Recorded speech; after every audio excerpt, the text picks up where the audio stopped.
Hello, ladies and gentlemen. So a few days ago, I saw a thumbnail pop up in my YouTube feed that said, explosive device thrown at New York City Mayor Zoran Mondani's residence. And when I saw this, my heart just immediately dropped. I was like, man, you gotta be kidding me. Like, obviously, we oppose everything that this guy essentially stands for or plans on doing, but somebody actually threw a bomb at this guy. This is gonna be an absolute disaster. So obviously, I had to click on it. And here's what I saw. The devices appear to be a jar wrapped in black tape along with a hobby fuse. On Sunday, a third suspicious device was found in connection with the investigation. The original anti-Islam protest was organized by far-right influencer Jake Lang, a January 6 insurrectionist who was granted clemency by President Trump. Mayor Zoran Mamdani, who is Muslim, said white supremacist Jake Lang organized a protest outside Gracie Mansion rooted in bigotry and racism. What followed, he said, was even more disturbing. That sounds really bad. So I clicked on the next one. Two Republicans say Muslims don't belong here after an attempted terror attack against New York's Mayor Zoran Mamdani, and the House Speaker, Mike Johnson, says nothing really to condemn those comments. Now, I know who Jacob Lang is, and I don't like this guy at all. He's the same guy who a little while ago, maybe about a month ago, I think he was in Minneapolis, where he led a protest where he basically tried to burn a Quran, I believe, or a Quran. And it turned into a whole shit show. He got attacked by the mob of counter protesters. He wound up like running to City Hall and then wound up getting dragged off the stairs and was getting beat up. He eventually wound up getting stabbed, I'm pretty sure. And actually a Muslim guy was the one who defended him and was able to get him out of there and get him to the hospital and so forth. So kudos to whoever that guy is. But essentially in a nutshell, I don't like this guy at all. I think his tactics are totally distasteful. I think they're counterproductive. And he basically does the same thing that the left always does, which is to use your First Amendment right to deliberately antagonize and provoke in order to get a response. And like I say, I don't agree with him. I don't like what he does. I don't like the guy all around. But after I watched a couple of these clips, I noticed something that was a little bit off. The guys who appeared to have gotten arrested for committing this terrorist attack didn't seem like your standard average MAGA warriors. In fact, they kind of looked Muslim. Wait a second. Accused of throwing explosive devices outside the home of New York City's mayor Saturday, allegedly plotted allegiance to ISIS after their arrest. According to the criminal complaint, investigators say 18-year-old Emil Balat told them and 19-year-old Ibrahim Kayumi that they were hoping to outdo the Boston Marathon bombers. They complained that the 2013 terror attack, quote, was only 3 deaths. Interesting. Fox News has a little bit of a different take on this. So, as it turns out, what really happened is 2 radical Muslim men brought homemade IEDs to a protest of people that were there protesting against the rise of radical Islam in the United States, threw bombs at them, and tried to kill as many people as possible. I swear to God, you can't make this shit up. So, how did the media try and spin this? Well, here's what I saw. So this was CNN's initial tweet. 2 Pennsylvania teenagers crossed into New York City on Saturday morning for what could have been a normal day enjoying the city during abnormally warm weather. But in less than an hour, their lives would be drastically changed as the pair would be arrested for throwing homemade bombs during an anti-Muslim protest outside of Mayor Zoran Mondani's home. Here's what we know so far. Heck of a lead. Yeah, just a couple of Pennsylvania teenagers enjoying their afternoon on Saturday before going and throwing bombs at anti-Muslim protesters. It's like, okay, that's what you guys are going to lead with, huh? Here's what NBC led with. Multiple arrests made after suspicious devices found outside Gracie Mansion, home of Mayor Zoran Mondani, during anti-Islam rally and counter-protest. Again, nothing about the guys who actually threw the bombs or their background or anything. Okay, let's keep going. Here's Mayor Zoran Mondani's tweet that he put up the day that it happened. Yesterday, white supremacist Jake Lang organized a protest outside Gracie Mansion rooted in bigotry and racism, because of course it is. Such hate has no place in New York City. It is an affront to our city's values and the unity that defines who we are. And then he keeps going.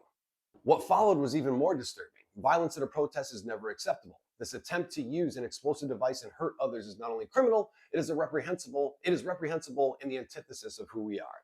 Again, you guys are leaving out something pretty important here. Now, he said this on the day that it happened, okay? All right, so let's assume for the sake of discussion that the media had improperly framed this whole thing because it was the fog of war. They didn't have all the information at the time, which of course we know is complete BS because they already had the pictures of the guys who gotten arrested. They already knew what had actually happened. But whatever, let's give them and Zoran Mandami the benefit of the doubt and say it was just confusion at the time, so we got it wrong initially. Okay. Now, while all eyes are on you, the first Democratic Socialist mayor of New York, the first Muslim mayor of New York, okay, where 3,000 innocent people got killed on 9/11 as a result of terrorist attacks from radical Muslims. You would think that you would come out and you would say, surely you would say something along the lines of, radical Islam has no place in the United States. This extremist ideology needs to be aggressively rooted out at all costs. You would surely use this opportunity to separate yourself as a good, moderate, peaceful Muslim from the extremist ideology that is distasteful and abhorrent and terrible all around. Surely you would come out once you have all the information and say something along those lines, right? Right? Saturday, a protest was held outside Gracie Mansion, where I live with my wife, Rama. Neither of us were home at the time. This was a vile protest rooted in white supremacy entitled Stop the Islamic Takeover of New York City. I'm the first Muslim mayor of our city. Anti-Muslim bigotry is nothing new to me, nor is it anything new for the 1 million or so Muslim New Yorkers who know this city as our home. Many of the counter-protesters met this display of bigotry peacefully, with a vision of a city that is welcoming to all. But a few did not. Two men, Amir Balat and Ibrahim Qayyumi, traveled from Pennsylvania and attempted to bring violence to New York City. Ah, yes. Thank you, Mr. Mayor. Thank you for summarizing the events that took place yesterday. And thank you for clarifying the implication that you had made the day before, which of course was that it was the Islamophobic, racist protesters that were there to try to kill you and your wife. And thank you again for emphasizing on all of the anti-Muslim bigotry that you guys have to face, okay, and praising the counter-protesters for their bravery in the face of such vile racists. I really appreciate that. Here's the problem, though. You neglected to point out that the intended victims of this terrorist attack by radical Islamicists were in fact not you and your wife, but the victims were intended to be the guys that were there protesting the rise of radical Islam in the United States. Like, we had to find out from his commissioner that this was actually done by a group of ISIS-aligned Muslims that planned to commit this attack and wanted it to be bigger than the Boston bombing because that one had only killed 3 people. You neglect to mention any of that in your speech and instead focus on basically the same bullshit that you were trying to frame it as the day before. That's disgusting. Which makes me wonder, why would there be people there protesting the rise of Islam in the United States? So I want to give you an opportunity to respond here and now. Do you condemn that phrase, globalize the Intifada? That's not language that I use. The language that I use and the language that I will continue to use to lead this city is that which speaks clearly to my intent, which is an intent grounded in a belief in universal human rights. But do you actually condemn it? I think that's the question and the outstanding issue that a number of people, both of the Jewish faith and beyond, have. Do you condemn that phase, globalize the Intifada, which a lot of people hear as a call to violence against Jews? I've heard from many Jewish New Yorkers who have shared their concerns with me. I don't believe that the role of the mayor is to police speech in the manner especially of that of Donald Trump. The controversy first started on Friday when an article from Jewish Insider brought the posts in question to light. The first post was shared on the same day as the attacks by Hamas. And according to the article, quote, the Instagram post shows stills from participants' live-streamed footage of the attack. First of a bulldozer the terrorists used to breach the barrier separating Israel from Gaza. The second of attackers riding on a captured IDF vehicle. Printed on the former are the words, breaking the walls of apartheid and military occupation. And on the latter, resisting apartheid since 1948. Screenshots show Mamdani's wife using her personal Instagram account to like that post, as well as another post celebrating the pro-Palestine rally that took place in Times Square the day after the attack. You know, my wife is the love of my life, and she's also a private person who has held no formal position on my campaign or in my city hall.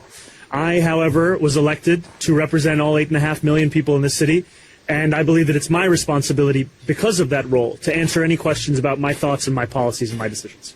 Thank you. Look at the smirk that this man has on his face at the end of this. It's unbelievable. Like, he doesn't even try and hide the fact that he's a Hamas sympathizer. And that's exactly why he still won't admit and won't publicly announce that these guys were actually radical Muslims, right? And this is why he continues to keep pushing forth and emphasizing that it was the protesters and their Islamophobic ideas and that they're all white supremacists and everything is rooted in bigotry and hatred, instead of actually addressing their very legitimate concern. Since March 1st of this year, there have been 4 terrorist attacks in the United States. The first one was a shooting at a bar in Austin where 3 people were killed, 15 people were injured, I believe. The guy was a pro-Iranian dude who was wearing a T-shirt that said "Property of Allah" and was very pro-Islam or pro-Iran. The second one was the attempted bombing in New York, where the 2 guys of Afghani and Turkish descent tried to throw the bombs into the crowds that we had just discussed. They said they were inspired by ISIS, wanted to commit a bombing that was bigger than the Boston one because that had only killed 3 people. Obviously tried to commit a terrorist attack of mass destruction. The next one was an attack on a synagogue in Michigan where the guy had a truck full of explosives, rammed into it, tried to kill a whole bunch of kids inside. Thankfully, nobody was actually killed. There were some people that were injured, but clearly it was anti-Semitic and an Islamic terror attack. The guy was a natural U.S. citizen from Lebanon. And the last one was the most recent one we had at the Old Dominion University in Virginia, where a guy, former National Guard guy, actually went in there, opened fire on a bunch of ROTC kids, killed 1 person, wounded a couple of others before the students that were there actually took him down and killed him, I believe. So there have been 4 attacks in the United States since March 1st. And guess what? As badly as the left wants to paint MAGA as the extremist, white supremacists, the most dangerous bad guys of all, not a single one of these attacks were committed by them. They were all committed by radical Muslims. So you can deflect and you can call it racism all you want. The reality is much more simple. It's called pattern recognition. And the more that the left continues to ignore it, the worse that this is going to get. Now, there's a guy named Gad Sadat. I might be mispronouncing that. I apologize if I am. But he is a professor in Canada whose the majority of his work is basically rooted in evolutionary psychology. He's written a number of books on this topic. And he recently coined a term called suicidal empathy. And in a nutshell, what this means is it's a form of empathy that is completely embraced by progressives that essentially is so excessive, so misguided, and so insane that it leads to people acting against their own self-interest, their own well-being, and ultimately their own survival. This is an absolutely perfect example of what this guy's talking about. Here is the terrorist throwing his Allahu Akbar bomb right as a liberal is screaming about New York being a welcoming city. And then we'll look at his response because it is truly shocking. We were born and raised in New York, and we want everyone here to stay in New York. You don't get to come from outside and then tell everyone else.